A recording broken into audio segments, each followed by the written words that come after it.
O reino dividido, Jeroboão e Roboão.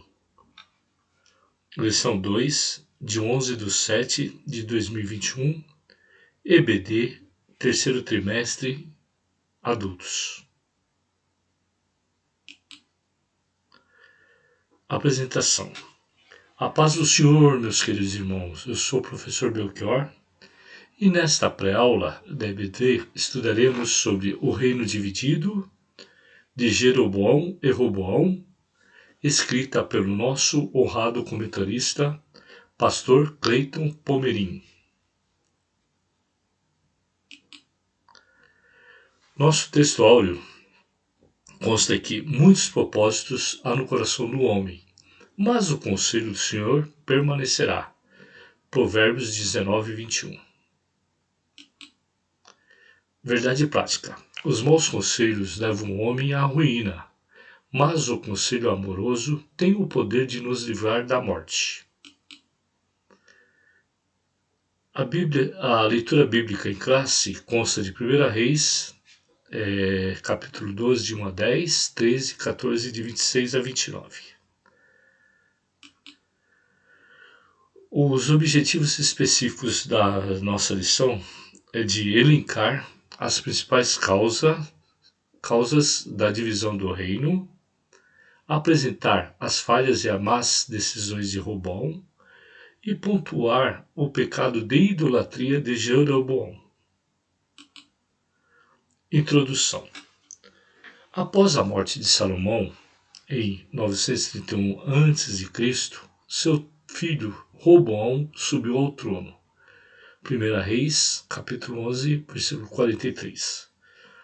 Aí ele dividiu o reino em duas partes, norte Israel e sul Judá.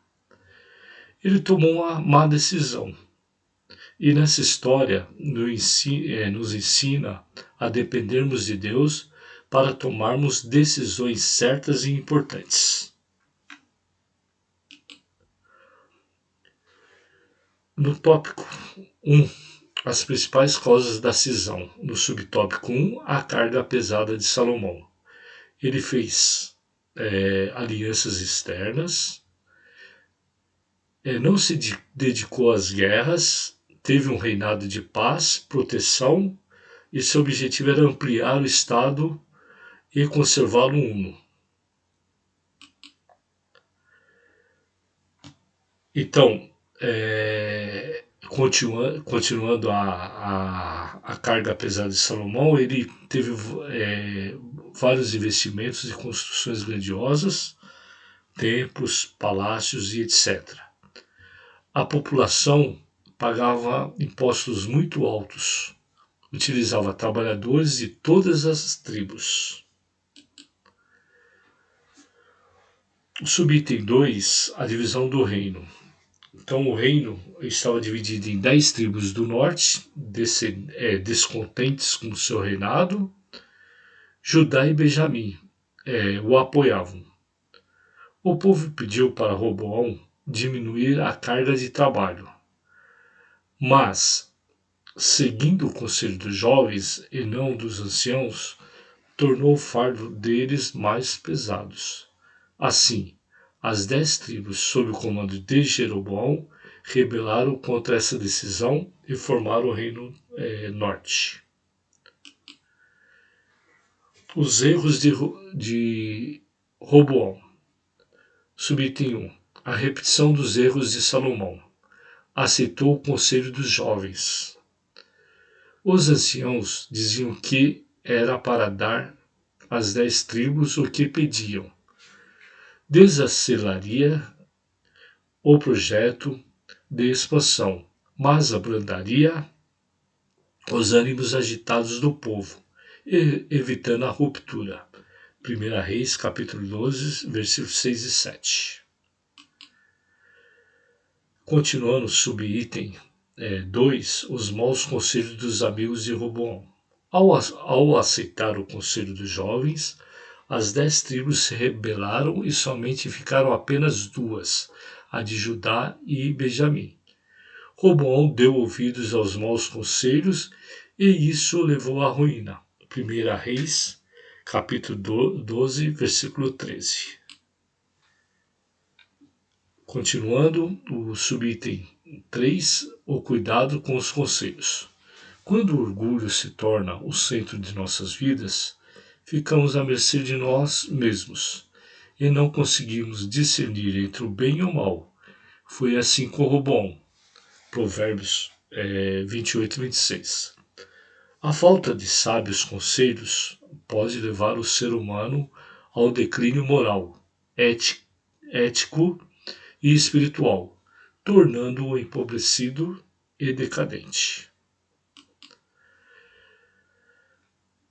No tópico 3, o reinado e idolatria de Jeroboão. No subitem 1, a rebeldia de Jeroboão. Primeiro reino do norte e reinou primeiro rei do norte e reinou por 22 anos em Israel. Rebelou-se contra Salomão, Aías o profeta, e comunicou que Deus o escolhera para reinar as 10 tribos de Israel. Mudou-se para o Egito porque Salomão queria matá-lo, e permaneceu no Egito até a morte de Salomão. O subitem 2. Jeroboão, o primeiro rei do norte, reinou sobre as 10 tribos em Siquém. Para não promover a reunificação do reino, ele erigiu 2 santuários de adoração, com bezerros de ouro, um em Dan e o outro em Betel. Com essa atitude idólatra de Jeroboão, resultou-lhe um castigo divino sobre ele e sua família. O subitem 3, consequências da idolatria. O pecado da idolatria foi o motivo dos infortúnios do povo de Israel. Deus não admite dar sua glória a outrem. Isaías, capítulo 42, versículo 8. O pecado da idolatria tem como consequência a separação de Deus e a maldição. Deuteronômio, capítulo 11, versículos de 26 a 28. Agora uma pequena conclusão, né? Jeroboão praticou a idolatria de forma direta. Roboão envolveu-se em uma veneração oculta aos olhos humanos. Seus desejos egoístas estavam acima da vontade de Deus. O crente não toma conselhos de pessoas que lhe falarão o que ele quer ouvir, mas decidirá ouvir pessoas que lhe falem a verdade. Por fim, os agradecimentos, os bons estudos e até a próxima aula. Fiquem todos com Deus.